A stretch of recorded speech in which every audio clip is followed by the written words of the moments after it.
اللہ تعالیٰ نے فرمایا وَاذْكُرُوا اللَّهَ كَثِيرًا، اللہ کا ذکر کثرت سے کرو، کثرت سے کرو۔ اے میرے عزیزو، اس ذکر نہ کرنے کی وجہ سے ہماری روحیں کمزور ہیں، ہمارے دل مرجھائے جا رہے ہیں۔ تمہیں پتہ ہے جسم کو بھوک لگتی ہے، جسم کو کھانے کی بھوک لگتی ہے، اگر کھانا نہ دو تو پھر جسم کمزور ہوتا ہے اور چکر آنے لگتے ہیں۔ آپ روح کو برسوں سے نہیں کھلائے، روح بھی بھوکی ہوتی ہے اور اس کی بھوک اللہ کے ذکر سے مٹتی ہے، اس کی غذا اللہ کا ذکر ہے۔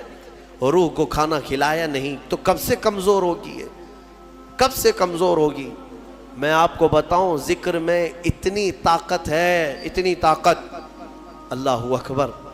میں نے بزرگوں سے سنا، آپ جانتے ہیں کہ ایک تپسیا کرنے کا طریقہ جو سادھوؤں کے پاس ہے وہ کیا ہے؟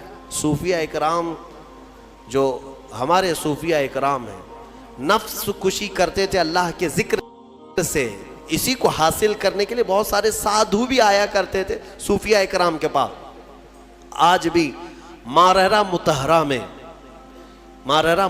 میں یہ روایت موجود وہاں کی کتابوں میں ہے کہ کئی جگہ کے سادھو وہاں پر تربیت لینے آتے تھے۔ کس چیز کے لیے؟ تپسیا، آتما کی شکتی، روح کی طاقت حاصل کرنے کے لیے۔ اولیاء کاملین کے پاس حضرت شاہ حمزہ عینی رضی اللہ تعالیٰ عنہ، مارہرہ مطہرہ کے ایک بڑے بزرگ ہیں، ان کا معمول تھا یہ سانس کو روک کر کے ذکر کرتے تھے۔ یعنی صوفیہ میں ذکر کا ایک طریقہ یہ بھی ہے، حبس دم، پاس انفاس جس کو کہتے ہیں، یعنی سانسوں کو بھی کنٹرول کر لیا جاتا ہے۔ سب سے زیادہ تم کس چیز کے محتاج ہو دنیا میں؟ کھانے کے، پینے کے، کس چیز کے؟ سانس کے محتاج ہو سب سے زیادہ۔ اور صوفیہ یہ کہتے ہیں کہ دنیا میں جو سب سے زیادہ ضروری چیز ہے اس سے بھی چھٹی حاصل کر لو، سوائے اللہ کے ہم کسی کے محتاج نہیں، سوائے اللہ کے ہم کسی کے محتاج نہیں۔ تو یہ ایسی اچانک نہیں آتا، تربیت کی ضرورت ہوتی ہے، برسوں اس میں مجاہدے ہوتے ہیں۔ صوفیہ اکرام، اولیاء اکرام کن کن چیزوں سے چھٹی لے لیتے پتہ ہے؟ کھانے پینے کی خواہش باقی نہیں رکھتے، ہر چیز کو چھوڑ دو، اب مجھے حاجت ہی نہیں ہے اس چیز کی، کھانے کی طبیعت ہی نہیں مانتی۔ باڈی کو جیسے آپ عادت ڈالیں گے یہ باڈی ویسے ایکسیپٹ کرے گی، تربیت کرنے کی ضرورت ہے۔ صوفیہ اکرام میں بعض اولیاء وہ ہیں جو نیند سے اپنے آپ کو آزاد کر لیتے، سونا ہی نہیں ہم کو، جس چیز کا غلبہ اپنے اوپر آ سکتا ہے اس سے آزادی لینا ہے۔ میرے عزیزو، یہاں تو ایسا ہے کہ نشے سے آزادی نہیں کر پا رہے ہیں، اور وہ صوفیہ روز مرہ کی حلال چیزوں سے بھی اپنے آپ کو آزاد کر لیتے تھے، کسی چیز کو اپنے اوپر حاوی ہونے نہیں دیتے۔ میں اللہ کا بندہ ہوں، صرف اس کا محتاج ہوں، باقی کسی چیز کا نہیں۔ میں آپ کو ایک بتاتا ہوں، حضرت شاہ مینا رحمۃ اللہ علیہ لکھنؤ کے بڑے بزرگ ہیں، آج بھی لکھنؤ میں ان کا مزار پاک ہے۔ جب یہ مجاہدہ کرتے تھے نیند کو ختم کرنے کے لیے، جانتے ہیں ایک اونچی دیوار پر، اتنی چھوٹی سی دیوار ہے، دیوار پر چڑھ کر کے نماز پڑھتے تھے رات کے وقت۔ دیوار پر چڑھ کر کے عبادت کرنے کی کیا ضرورت ہے؟ وہ اتنی اونچی دیوار تھی، رکوع کرتے، سجدہ کرتے اور لمبا قیام، اور لوگ ان سے کہتے کہ حضور یہاں عبادت کریں، وہاں کیوں؟ کہتے کہ عبادت کے درمیان اگر اونگ آئے، جھپکی آئے تو پھر میں اپنے جسم کو سزا دینا چاہتا ہوں کہ وہ دیوار سے نیچے گر جائے۔ جو اللہ کی عبادت میں غفلت کرے گا اس جسم کی سزا یہی ہے کہ وہ دیوار سے نیچے گر جائے۔ حضرت ابو بکر شبلی ایک مرتبہ ذکر کی مجلس میں رات کے وقت بیٹھے، آنکھوں میں غنودگی آئی، یعنی تھوڑی جھپکی آئی۔ یہاں تو پورا کئی لوگوں کی نماز ہی نیند میں ہو جاتی ہے، ہاں جمعہ کا خطبہ تو اکثر نیند میں جاتا ہے، بعد میں پتہ چلتا ہے جب جماعت کے لیے امام کھڑے ہو رہے ہوتے ہیں، پورا خطبہ پتہ ہی نہیں۔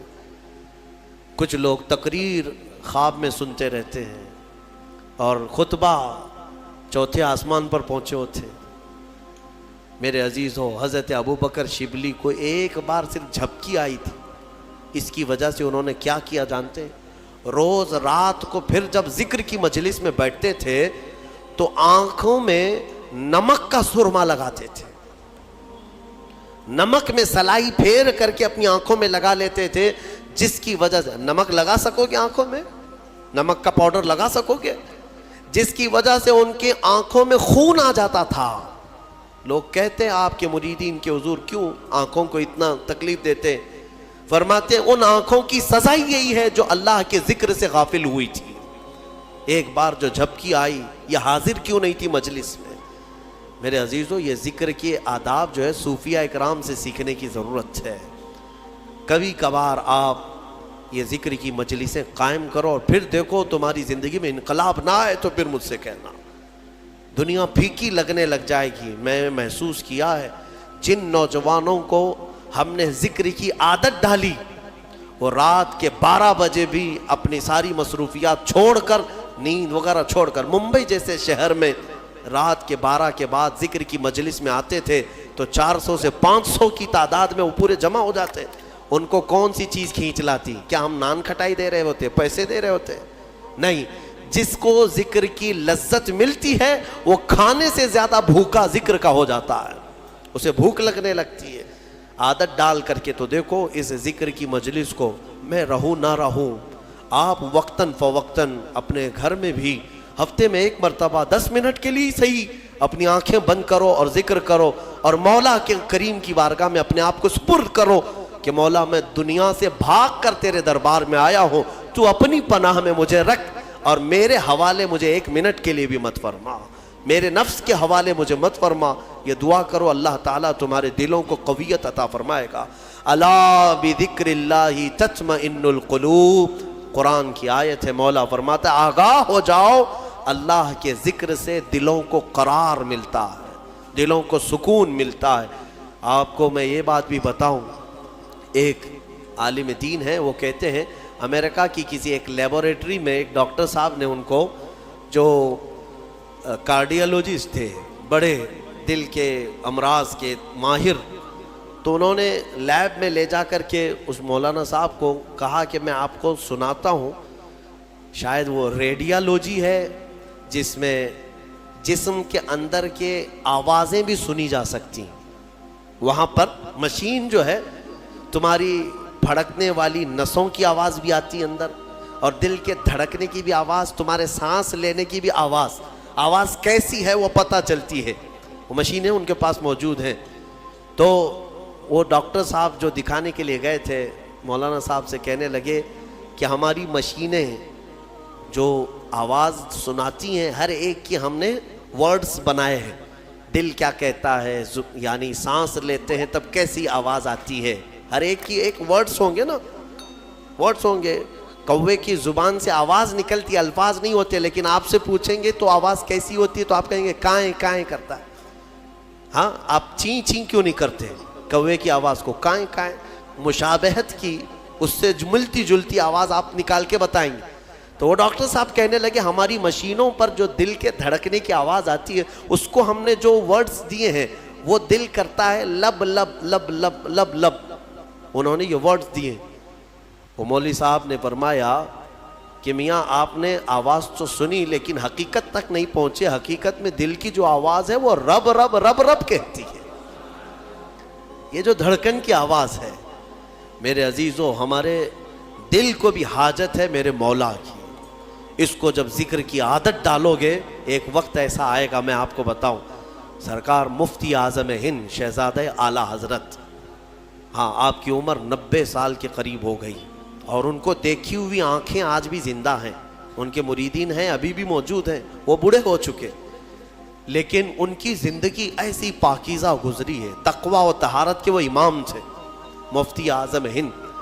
آپ سوچیں 90 سال کی عمر میں جب وہ یہ کہتے ہیں کہ میری زندگی میں جوانی کب آئی اور کب گئی مجھے پتہ ہی نہیں چلا. یہ کون کہہ سکتا ہے جس نے جوانی کی عیش نہ کیا ہو؟ ان کے متعلق ان کے خلیفہ ہیں، وہ فرماتے ہیں کہ اخیر زمانہ ان کا جو نزع کے عالم میں گزرا وہ بھی لمبا گزرا ہے. ہاں، یعنی تکلیف بہت شدت کی تھی. تو سوئے رہتے بستر پر، ان کے حجرے میں جو جاتے مرید ہوں یا خلیفہ، کہتے ہیں کہ آپ بستر پر لیٹے رہتے، زبان بند رہتی، لیکن پورے کمرے میں اللہ اللہ اللہ اس طرح کی آواز آتی تھی. یہ آواز کہاں سے آتی؟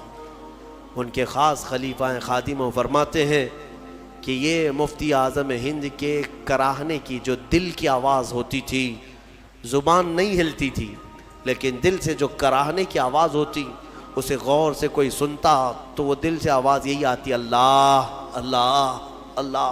میں نے ذکر کی مجلس میں کئی مرتبہ آپ سے یہ کہا ہے کہ اللہ کریم اتنا قادر مطلق ہے کہ جو اس کا ذکر کرنے کی عادت ڈالتا ہے اپنی زندگی میں، جب سب کے دل مر جاتے ہیں مولا ذاکر کا دل زندہ رکھتا ہے.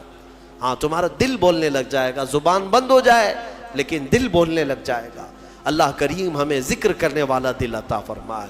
غفلت میں پڑے رہنے والے دلوں سے اللہ ہمیں دور و نفور رکھے.